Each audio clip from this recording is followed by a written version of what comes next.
लोग सर, अबे हम ही पढ़ा रहे हैं, मेरा ही नाम है लोग सर। चलो पढ़ाते हैं। तो पढ़ाने में क्या है, तो पदार्थ किसे कहते हैं भाई? तो देखो पदार्थ किसे कहते हैं ये जानना हमें सबसे ज़्यादा इंपॉर्टेंट है। तो पदार्थ पदार्थ किसे कहते हैं? तो मैटर, मैटर को पदार्थ कहते हैं। अबे मैटर हो गया मतलब पदार्थ। अबे साला मैटर मतलब वो वाला मैटर नहीं समझना, मैटर मतलब पदार्थ होता है, समझे? अबे गधों समझो। अरे ये क्या हो रहा है, गड़बड़ है कुछ। मैटर मैटर मतलब समझे पदार्थ, और पदार्थ मतलब मैटर। वह हर चीज़, कहने का मतलब क्या है? वह हर चीज़, वह जो है क्या बोल रहा है, हर वह चीज़ जो स्थान घेरती है। स्थान घेरना मतलब जिसका आयतन होता है, ठीक है, जिसका द्रव्यमान होता है, क्या होता है? मास, द्रव्यमान होता है, वह क्या होता है? उसे पदार्थ कहते हैं। उसे क्या कहते हैं? हम पदार्थ कहते हैं। मतलब वह स्थान, मतलब कहते हैं वह हर चीज़ जो स्थान घेरती है। हम बैठे हुए हैं, स्थान घेर लिए, हम क्या है? पदार्थ है। हमारा द्रव्यमान है तो हम पदार्थ हैं, सिंपल। उदाहरण के लिए देखो, पानी हो गया, हवा हो गया, किताब हो गया, कुर्सी हो गया, पेड़ हो गया, तुम भी है बाबू। पढ़ रहा है तो तुम भी है, सिंपल है। हम ये नहीं कहेंगे कि तुम नहीं है, तुम भी है, समझ गया? अब देखो पदार्थ हम पढ़ लिए, पदार्थ के गणों के बारे में पढ़ेंगे, उनकी विशेषताओं के बारे में पढ़ेंगे। पदार्थ के कण में विशेषता क्या होता है? साला कुछ तो विशेषता होगा तभी ना पढ़ रहे हैं हम। तो पदार्थ के कणों की विशेषताएं है कि कण जो है बहुत छोटा होता है बाबू। कण जो होता है बहुत क्या होता है? छोटा होता है। कण जो है हमारा बहुत छोटा होता है, छोटे छोटे कण होते हैं। अब कणों के बीच ना खाली स्थान पाया जाता है, यहाँ लिखा हुआ नहीं है, लेकिन जो खाली स्थान पाया जाता है उसको हम कहते हैं अंतराण्विक आकर्षण बल बोलते हैं। अंतराण्विक आकर्षण बल बोलते हैं, ठीक है। अंतराण्विक जो है आकर्षण बल बोलते हैं, अंतराण्विक स्थान बोलते हैं रे पगला, अंतराण्विक स्थान बोलते हैं, ठीक है। न कहाँ लिखाएगा, चलो उधर जाएगा न, अंतराण्विक स्थान कहते हैं, ठीक है। अब इसको हटा दो नहीं तो फिर गड़बड़ लगेगा, ठीक है। आगे क्या बोल रहा है? कण एक दूसरे को आकर्षित करते हैं। कणों के बीच ना आकर्षण बल पाया जाता है जिसे अंतराण्विक आकर्षण बल कहते हैं, वो भी नहीं दिया हुआ है। अंतराण्विक आकर्षण बल कहा जाता है, अंतराण्विक, समझ गया? अंतराण्विक जो है आकर्षण बल कहा जाता है, समझ गया? अंतराण्विक आकर्षण बल कहा जाता है, समझो। और ये कह रहा है, अब आगे हम ठोस पढ़ेंगे। अब ठोस देखो, पदार्थ की ना अवस्था होता है, 3 अवस्था है। पदार्थ की जो अवस्थाएं हैं वो 3 हैं, वो तो तुम लोग पढ़ा ही होगा। पदार्थ की कितनी अवस्थाएं होती हैं? 3 अवस्थाएं होती हैं। पदार्थ की 3 अवस्थाएं होती है। क्या होता है बे? पदार्थ की 3 अवस्थाएं होती है। कौन कौन? पहला तो होता है ठोस, जिसको सॉलिड बोलते हैं। दूसरा होता है द्रव, द्रव के लिए जगह नहीं छोड़ा। दूसरा होता है द्रव, और तीसरा होता है गैस, तुम लोग को पता ही है। अब देखो ठोस किसको कहते हैं, ई समझो बउआ। ठोस में क्या होता है? निश्चित आकार और आयतन होता है, मतलब इसका जो आकार है वो निश्चित रहता है। जैसे मान लो ईटा, बर्फ़ मान लो, उसका आकार क्या होता है? निश्चित होता है। ईंटवा के आकार हुआ देखो, वो टूटेगा नहीं, एक निश्चित आकार रहता है, वो अपने से पिघल जाएगा, इन्होंने बहेगा नहीं। अब कणों के बीच में क्या होता है? बहुत पास होते हैं, जो उसका कण होता है वो बहुत मतलब नज़दीक होता है। आकर्षण बल जो है ठोस में बहुत ज़्यादा मजबूत होता है, सबसे ज़्यादा अंतराण्विक आकर्षण बल जो होता है बहुत ज़्यादा मजबूत होता है, जैसे पत्थर, लकड़ा, लोहा लिखा है एग्जाम्पल में। और देखो जैसे इसमें ना रिक्त स्थान बहुत कम होता है, मतलब स्थान नहीं होता है इसमें। ठोस में स्थान नहीं होता, आकर्षण बल ज़्यादा होता है, ठीक। अब देखो इसमें बोल रहा है क्या कि द्रव, लिक्विड जानते हो ना, द्रव को बोलते हैं लिक्विड है, लिक्विड फॉर्म में द्रव है, सिंपल।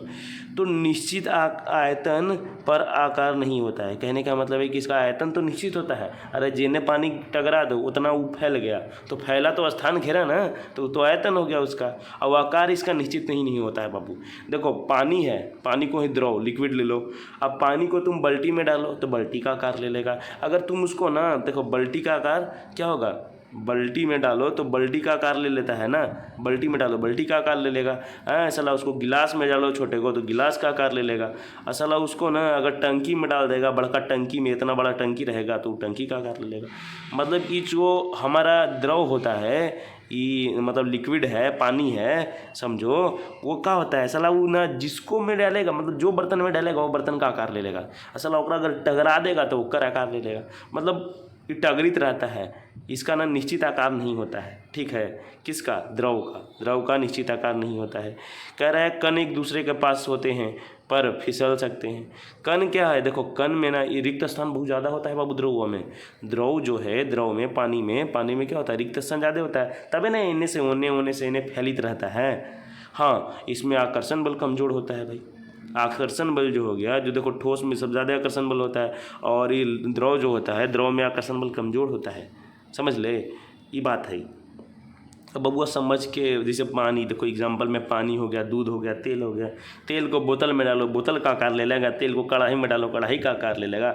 साला बतिया तो बराबर ही पड़ लेगी यार। अब गैस किसको कहते हैं ये समझो। गैस तो ना निश्चित आकार होता है ना निश्चित आयतन होता है। अब गैस के तो बाबू कुछ कह ही ना सकें तुम, और ना कुछ कह भी का। देख गैस जो है ये हमने सीधे सीधे समझ कि वायु हो, जो हम एयर हवा चला है, ये हवा में का हो भाई, बड़ी मनी गैस है। अब गैसवा देखा एने ओने टगरी थे, हमारा पते ना चले। गैसवा तो पहली बार दिखबे ना कर, दिखते तब ना ओकर निश्चित आकार हो ना आयतन हो भाई।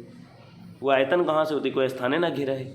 और का भाई कण बहुत दूर दूर रहता है, इतना दूर दूर हो गैस के कण ना कि भाई वो एने ओने एने पते ना चले केने रहा है। कण तेज गति से हर दिशा में चलते हैं। कहने का मतलब है कि जो गैसवा के कणवा हुआ है, कभी एने भाग लो ओने भाग लो, वो इतना स्पीड में भागे कहे ना हो। जैसे हवा लिखल है, हवा, ऑक्सीजन, हीलियम। अब साला ये LPG है, ओकरो तो धर के छोड़ दे ही ना, तो स्पीड में धर के पतो ना चलते ये कहाँ गेलो। समझ ले, तो समझ है। अब देख गलनांक एकरा कहथिन, गलनांक लिखल है कि गलनांक किसे कहते हैं। तो ठोस जो है द्रव में कन्वर्ट हो जाए। कहे के मतलब समझ कि बर्फ़ है, तो बर्फ़ जब जम जाए और ओकरा पता हो, अगर पतीला में एगो डाल के और पनिया में ओकरा बर्फ़ का डाल के वो गैसवा चालू कर दी ना, अपने आप गर्म होकर पिघल जेतो। तो कहे के मतलब है कि बर्फ़ से पानी में पिघल गेलो, बर्फ़ से पानी हो गेलो, या अपने से भी गल जाए तो ओकरा गलनांक कहते हैं। सिंबल मेल्टिंग, समझ गया। अब देखो जमना का हो भाई, एक मिनट रुक रे बबुआ, ये का करी थी तूने? जमना, अब जमना का हो भाई, ए जमासुर रुकना। जमना का हो भाई, तो देख बेटा जमना का होता है कि पानी से बर्फ़ में जम गया।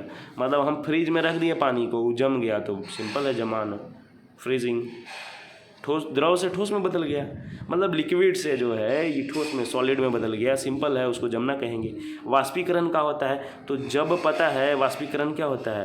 अरे बबुआ ई का गड़बड़ है, ते पढ़बे न रे तब समझ में। तो वाष्पीकरण क्या है? तो वाष्पीकरण में का हो है कि देख बबुआ, द्रव जो है गैस में, कहे के मतलब कि कपड़े सूखना, पानी सूखना, ये सब क्या होता है? वाष्पीकरण होता है बाबू। देखो क्या होता है कि जब हम पानी कहीं पर देखो ना कि पानी है, पानी इधर के ना गिरा हुआ है, छाते पे गिरा दो ना पानी। अब देखो कि सूर्य की रोशनी जैसे पकड़ेगा ना, सूर्य की रोशनी जैसे उस पर पड़ेगा तो वाष्पन होने लगेगा। वाष्पन क्या होता है? वो सूखने लगता है गर्मी के कारण, उष्मा लेता है ना, तो उष्मा लेवे के कारण बबुआ सूख जा है, और सूख के का हो, उड़ जा है, और उड़ के बादल बन जा है। तो अरे वही वाष्पीकरण हुआ है। उबलना का हुआ है, तो जब हमने गैस पे ना पानी बैठा हुआ है और जब उबलना स्टार्ट हुआ है 100 डिग्री सेल्सियस पे, तब ओकरा कहा कहते हैं? उबलना, बॉइलिंग।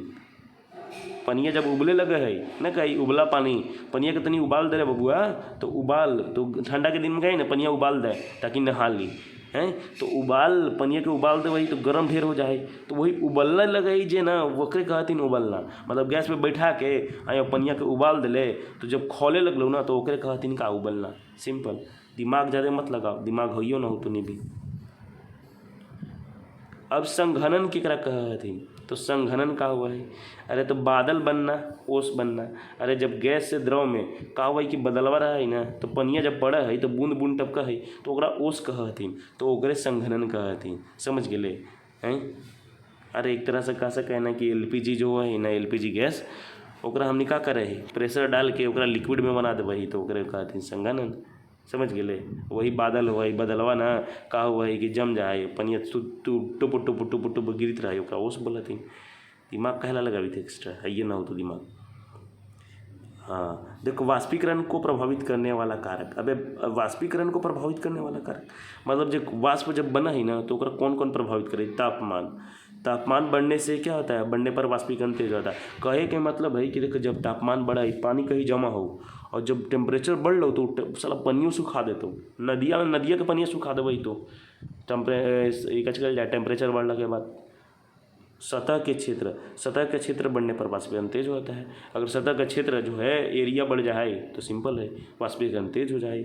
हवा की गति बढ़ने पर वाष्पीकरण तेज। अरे जब हवा स्पीड में चला ही तो देखा नहीं, वही टाइम अपन यहाँ का हुआ है, जैसे कूलर में पानी डाले हैं तो का हुआ है, कूलरवा चालू करे हैं तो हवा दर के ठंडा ठंडा निकला है, तो ठंडा ठंडा निकला ही तो का हुआ है, वाष्पीकरण तेज ना हो जाए। आर्द्रता का हुआ ही तो आर्द्रता अधिक होने पर वाष्पीकरण अधिक धीमा होता है। आर्द्रता अधिक होने पर क्या होता है, वाष्पीकरण धीमा हो जाता है। जब आर्द्रता ठंडक मिलता है, मान लो देखो ठंडा के दिन में है, पानी जमा है, साला जल्दी नहीं सूखेगा, समझा, बात को समझो। अब कह रहा है देखो वाष्पीकरण से ठंडक क्यों मिलती है, अरे कोई कारण होती तब ना वाष्पीकरण से ठंडक मिला है। कही थी कि जब कोई द्रव वाष्प बनता है तो वह क्या होता है, अपने आसपास से क्या होता है, ऊष्मा लेता है। अरे जैसे कूलरे वाला बात है, समझ गए हैं। तो क्या हुआ है कि इससे हमारे शरीर या आसपास के क्या होते हैं, पदार्थ का तापमान कम हो जाता है। मतलब देखो जब ये ऊष्मा लेता है ना तो आसपास का जो पदार्थ, मतलब आसपास का जो एरिया का तापमान टेम्परेचर होता है कम हो जाता है और ठंडक महसूस होने लगता है। एग्जांपल ले सकता है, जब तेरा पसीना आता है ना और तू पंखा चालू कर लो तो तेरा एकदम ठंडा लगेगा, तो क्या होता है उस वक्त ना जो है पानी जो है क्या करता है, आसपास से ऊष्मा लेके उड़ जाता है, जिसका थोड़ा सा ठंडक महसूस होता है तुमको। और तापमान और दाब का प्रभाव, जब अब देखो हम पढ़ेंगे आगे, ठीक नहीं समझ में आ गया ना समझ में आया तो बोलना। तापमान और दाब का प्रभाव, तापमान बढ़ने से कणों की गति बढ़ती है। कहने का मतलब है बबुआ कि तापमान बढ़ेगा तो कण की गति बढ़ेगी, टेम्परेचर बढ़ेगा ना तो कण की गति बढ़ेगी, सिंपल है। तापमान घटने से कणों की गति क्या होती है, घटती है। टेम्परेचर घटाओगे तो क्या होगा, कण की भी गति, कण की जो गति है मतलब दौड़े लगता है वो घट जाएगा। दाब बढ़ाने से गैस को द्रव या